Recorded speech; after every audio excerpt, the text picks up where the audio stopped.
Okay, I've been tagged, not by the authorities, but by Dave at Border Rambler to do a video on 5 tips on wild camping. So we'll get along a bit and we're getting to that, and I'll try and give you the benefit of any wisdom that I might have in the old brain noggin.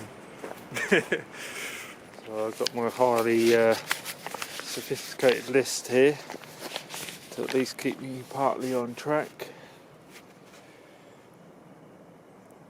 Oh, yeah.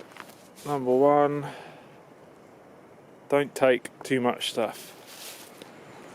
So yeah, starting out, if you're not, you've not been wild camper before, maybe watch some other people's videos, read a few books, see what to take, and don't be tempted to take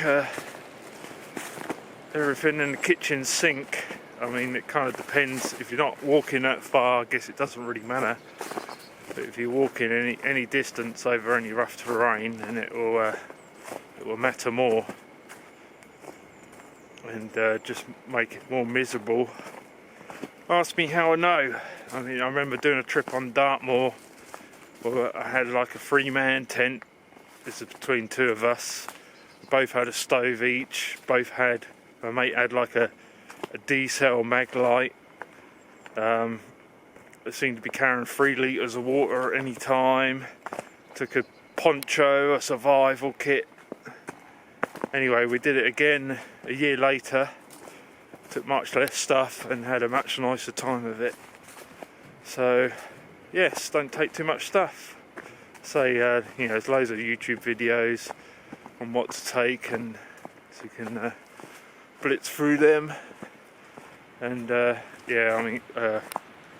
Chris Townsend's backpacking book or anything like that,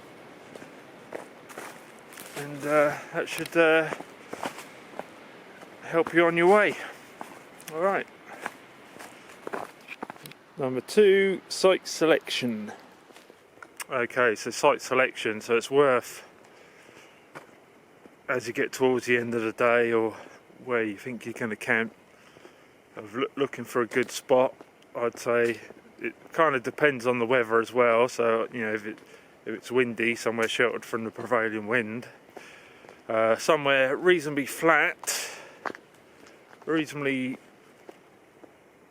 lacking in hummocks and whatnot, and somewhere well drained. And if there's any rain on the way, you're going to want somewhere that's not going to fill up with water as the rain comes in.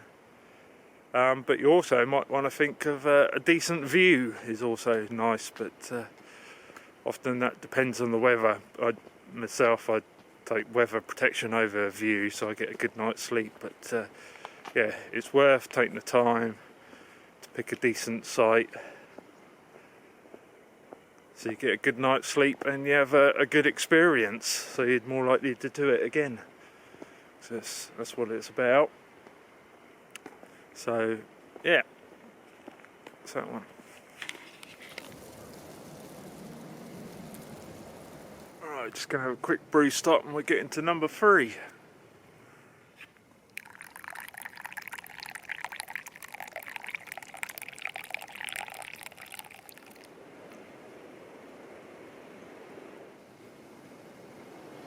Number 3, take some nice food. So obviously you can get some, specialist camping food, but it's worth taking a nice packet of biscuits or some chocolate or something. Maybe some bacon for the morning. So especially for an overnighter or a keep. So you have again an enjoyable experience and are more likely to do it again. So that's something I quite like doing, rather than just eating some freeze-dried nastiness. But yeah, pretty self-explanatory. Take some nice food you look forward to eating, especially when you're hiking as well. It's important you have food you want to eat rather than just some science in the sport goo or something like that. So yeah, nice food for the win. Okay, number 4, choose some decent weather. So fairly self-explanatory, but yeah, if you choose some decent weather, you're going to have a much nicer time of it, and more likely to do it again, rather than, you know, if it's forecast 70-mile-an-hour winds and wall-to-wall rain, you're probably going to dampen your enthusiasm for further adventures. A couple of good sites for the mountains, at least, is MWIS, do a mountain weather forecast, and there's also the Met Office mountain areas forecast. I'd say they're 2 good resources. Obviously mountain weather changes quite a bit, but yeah, just don't choose an incoming southwesterly if at all possible, and then you'll have a much better time of it. So yeah, choose some decent weather and check the weather forecast.